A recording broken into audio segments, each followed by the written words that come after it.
నమస్తే. డీలిమిటేషన్ అలాగే మహిళలకి 33% రిజర్వేషన్ కల్పిస్తామని చెప్పేసి ఇటు బీజేపీ పార్టీ సంబరాలు చేసుకుంటున్న పరిస్థితి. ఇటు సౌత్కి సంబంధించిన స్టేట్స్ అన్ని కూడా ఇటు వ్యతిరేకిస్తున్న పరిస్థితి. సో మాట్లాడింది ఏంటంటే మనతో పాటు మాట్లాడిన అడ్వకేట్ అలాగే సోషల్ యాక్టివిస్ట్ లుబ్నా సారావత్ గారు ఉన్నారు. మేడం నమస్తే.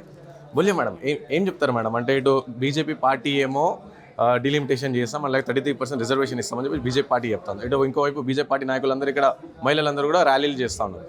At the same time Congress parties కావచ్చు లేక సౌత్ పార్టీస్ అన్ని కూడా డిఫెండ్ చేస్తున్నారు, అవి ఇట్స్ నాట్ కరెక్ట్ అని చెప్పేసి. సో ఏం చెప్తారు మేడం? చూడండి, రెండు విషయాలు ఉన్నాయి ఇక్కడ. డీలిమిటేషన్, ఇది ఉమెన్స్ బిల్ గురించి ఇప్పుడు ర్యాలీస్ ఏందండి వీళ్ళ మొహము.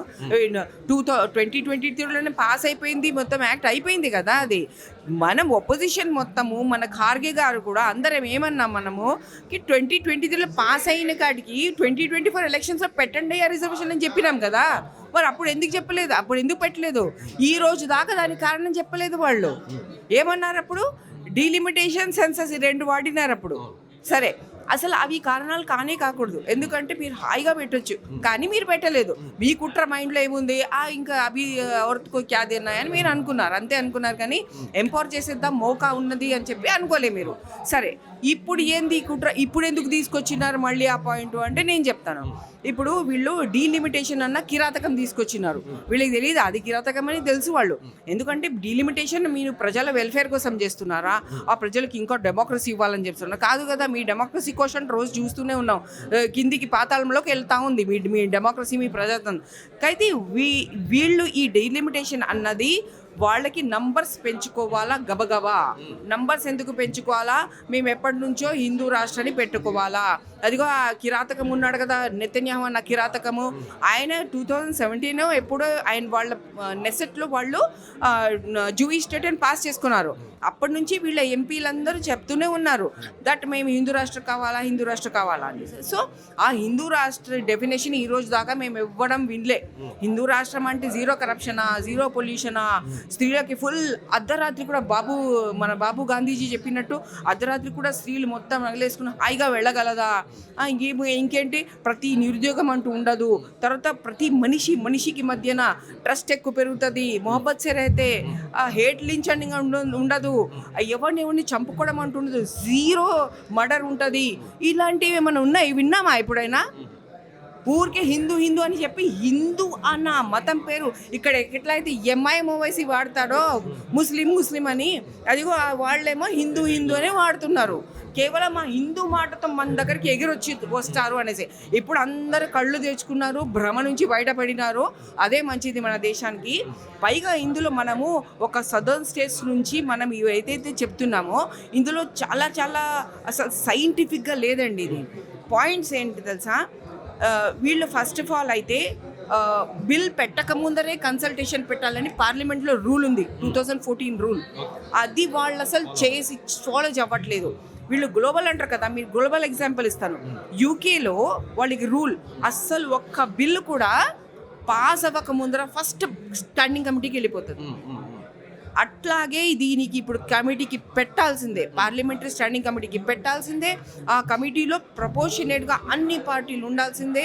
బయట మేధస్సులు, ఇంటలెక్చువల్స్, డొమైన్ ఎక్స్పర్ట్స్ అందరినీ పిలవాల్సిందే. ఇంటిగ్రిటీ మంచిగా ఉన్న వాళ్ళని నీట్గా, ఏ పార్టీ పక్షం కాదు, మళ్ళీ మేధావులు అట్లాగే పెట్టండి. ఎవడు పార్టీ పరంగా ఉండమని చెప్పట్లేదు. సో అట్లాంటి వాళ్ళని పెట్టి ఆ పార్లమెంటరీ కమిటీలో తప్పకుండా ఇది పంపించాల్సిందే, చర్చ జరగాల్సిందే.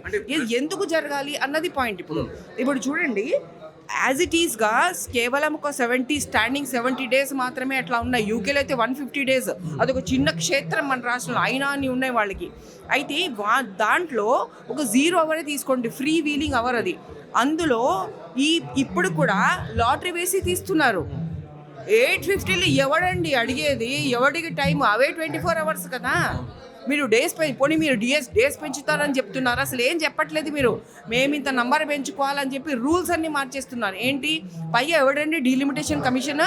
ఆ సిఈసియా క్వశ్చనబుల్. ఈ సుప్రీంకోర్టు ఆయన్ని తిడుతూ ఉంది. సుప్రీంకోర్టునే ఇప్పుడు క్వశ్చన్ చేస్తూ ఉంటే అట్లాంటి సుప్రీంకోర్టు ఈయన్ని క్వశ్చన్ చేస్తూ ఉంది ఎస్ఐఆర్ మీద. ఆయన అంట డీలిమిటేషన్ కమిషన్లో. తర్వాత ఎవడొక రిటైర్డ్ సుప్రీంకోర్టు జడ్జ్ అంట. తర్వాత ఎవడొక స్టేట్ ఎలక్షన్ కమిషనర్ అంట. వీళ్ళ మనకు నిర్ణయించేది, వీళ్ళ ట్రాక్ రికార్డ్ ఏముందండి? ఇట్లాంటి ఇంటిగ్రిటీ లేని, వాల్యూ లేని వాళ్ళని, జీరో వాల్యూ ఉన్న వాళ్ళని పెట్టి డీలిమిటేషన్ కమిషన్లో వాళ్ళంటే ఇప్పుడు నిర్ణయించేది. అంటే నార్మల్గా ఇది జనగణన చేసిన తర్వాత ఈ డీలిమిటేషన్ వచ్చి ఇవన్నీ కూడా చేయాల్సిన ప్రాసెస్, అలాంటిది అది చేయకముందు 2011 సెన్సస్ ప్రకారం తీసుకుంటా అని చెప్పి అంటే ఎంతవరకు కరెక్ట్ అనుకోవచ్చు ఒక అడ్వకేట్గా? చాలా చాలా చాలా ఇది హైలీ, అందుకే నన్ను ఇది పెద్ద కాన్స్పిరసీ ఒక కుట్ర విత్ సమ్ అదర్ ఇంటెన్షన్. నంబర్లు పెంచాలా, ఏం చేయాలా మేము ఫటాఫట చేయాలి. సో 2011 ఏదైతే వీళ్ళు అంటున్నారో ఇప్పుడు 2011 సెన్సస్ని ఇప్పుడు తీసుకుంటున్నారంటే డిజిటల్, ఇప్పుడు సారీ సెన్సస్ డిజిటల్ చేయబోతున్నారు, అది తెలుసు కదా అందరికీ. అయితే ఒఫీషియల్స్ ఏమన్నారో అది తీసుకోవాలి మనం. సెన్సస్ ఒఫీషియల్సే చెప్తున్నారంట ఇది చాలా క్విక్గా అయిపోతుంది, డిజిటల్ కదా ఇది. సో మేము యాక్చువల్లీ ఈ మొన్న బీసీ సెన్సస్ కూడా బీహార్లో ఎంత తొందరగా అయింది, ఇక్కడ ఎంత తొందరగా అయింది. సో ఇది డిజిటల్ కాదు. అయితే వాళ్ళు చెప్తున్నారు 6 months చాలు మొత్తం ఇండియా సెన్సస్ కూడా అయిపోతుంది అని చెప్తున్నారు. సో వీళ్ళకి ఇప్పుడు ప్రాబ్లం ఏమొచ్చింది, పైగా ఏప్రిల్ 3 సార్లు మొత్తం ఇండియా బ్లాకు అపోజిషన్ మొత్తము April 29 west Bengal last, like April 21 Chennai, 29 west Bengal. 29 అయిపోయినాకనే మీరు పెట్టండి ఈ డీలిమిటేషన్, ఇప్పుడు ఏం ఇంట్రడ్యూస్ చేసే అవసరం లేదు అని 3 సార్లు 240 seats దాకా సగం పార్లమెంట్ అడుగుతూ ఉంటే, లోక్సభ అడుగుతూ ఉంటే ఏంటి మీకు తొందర చెప్పండి. సో నేనేమంటున్నానంటే మనకి ఉన్న ఫ్యాక్ట్స్ పరంగా మనం చూసుకుంటే వీళ్ళు హడావుడిగా ఇది తీసుకొచ్చేయడము, ఇవన్నీ ఇట్ ఈస్ టోటలీ వెనకాల ఇంకేదో ఉంది, వెనకాల ఇండియా లేదు, వెనకాల ఇండియా ప్రజలు లేరు, వెనకాల వీళ్ళకి ఏముంటుంది. ఎప్పుడు వీళ్ళు చేసే ప్రతి అడుగు క్యాపిటలిస్ట్గా ఉంటుంది, అటు ఏమో కొంతమంది క్యాపిటలిస్ట్ని ఆలిగార్కీని పెంచేది ఉంటుంది, ఏదైతే కామన్ మ్యాన్కి నష్టపరిచేది ఉంటుంది. ఎందుకంటే ఇది ప్రపోర్షనల్గా ఏంటంటే రిప్రజెంటేషన్ సరిగ్గా ఉండి అడగగలిగే పరిస్థితి, ఆ ప్రజల్ని బాధలు తీర్చే పరిస్థితిలో ఏమాత్రం 830 + 35 + 15 మొత్తం 850కి పెంచబోతున్నారని ఏదో వచ్చింది. సో ఇది ఏమాత్రం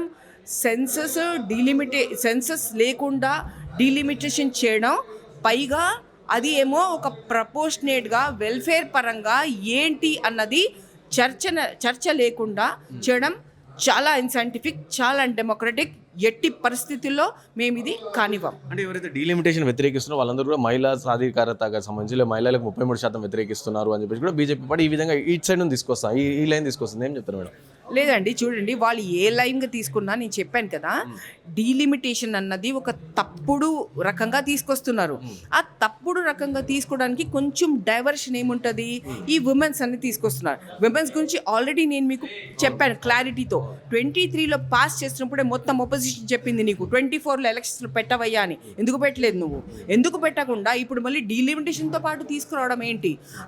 ఇంకొకటి, ఆ ఉమెన్స్ రిజర్వేషన్ లోపల మళ్ళీ సబ్ కేటగిరీస్ రిజర్వేషన్ ఉండాలా. ఎస్సీకి రిజర్వేషన్కి అందరు రిజర్వేషన్ ఉండాల్సిన అవసరం ఉంది. ఎందుకంటే ఆ ఉమెన్ మళ్ళీ వీళ్ళ భార్య, వాళ్ళ కూతురు, వాళ్ళ తల్లి, వాళ్ళ చెల్లెలు, వాళ్ళ అక్క కాదు కదా. వీళ్ళలో మళ్ళీ మీరు ఎస్సీ, ఎస్టీ, ఓబీసీ, మైనారిటీస్ వాళ్ళ వర్గాలు ఇండియా సరిగ్గా రిప్రజెంట్ అవుతుందా లేదా ఆ ఉమెన్ అన్నది ఆలోచించాలా. వాళ్ళు బీపీఎల్ వాళ్ళు ఉన్నారని తీసుకోవాలా, ఆదివాసీలు ఉన్నారని తీసుకోవాలా, ఎవరైతే నష్టపోయిన వాళ్ళు. సరే బిల్కిస్ బాను అతను ఒక ఇండియాలో ఒక నష్టపోయిన మహిళ ఆమె, అట్లాగే హాథరస్ వాళ్ళ దగ్గర ఉన్న అమ్మాయిలు వాళ్ళు నష్టపోయిన వాళ్ళు. అట్లాంటి వాళ్ళకి వెళ్ళి కూర్చోపెట్టండి. మీ మహిళా బిల్లు వాళ్ళు వస్తున్నారా చెప్పండి మాకు. ఇక్కడ ఉన్న ఈ కిషన్ గాజీ వాళ్ళందరూ ఏదేదో ర్యాలీకి పెడుతున్నారు కదా, ఆ స్త్రీలన్నీ అడగండి, బీజేపీ స్త్రీలన్నీ అడగండి. బిల్కిస్ బానికి ఇస్తారంటనా, లేకపోతే హత్రాస్ వీళ్ళు చంపి పడేశారో కాల్చి పడేశారో వాళ్ళ తల్లికి ఇస్తారంటనా, ఉన్న జరిగిన ఆ పీడితమైన వాళ్ళకి ఇస్తారంటనా అడగండి. బీజేపీ మహిళని ఈ మినిస్టర్లు ఎవరైతే యుఎన్స్ వీళ్ళు అంటున్నారు కదా 24లో ఇవ్వని రిజర్వేషన్ ఇప్పుడు తీసుకోవాల్సి ఉంటే వీళ్ళందరికీ జాగా ఉందా అందులో అడుగుతున్నాను. Thank you so much. Right, so విన్నారు కదా, ఇది అంటే డీలిమిటేషన్ అని చెప్పేసి ఉమెన్స్ బిల్, ఉమెన్స్కి 30, ఇంకోటి మహిళా సాధికారత అని చెప్పి ఉమెన్స్ 33% రిజర్వేషన్ పెంచుతామని చెప్పేసి చెప్తూ, సో బీజేపీ పార్టీ దీని వెనకాల పెద్ద కుట్ర దాగింది. సో పెద్ద కుట్ర ప్లాన్ చేస్తుంది బీజేపీ పార్టీ అని చెప్పేసి కూడా లుబ్నా సారావత్ చెప్తాను. కెమెరా పర్సన్ మధుతో Rana Pratap report for TS3 news, Hyderabad.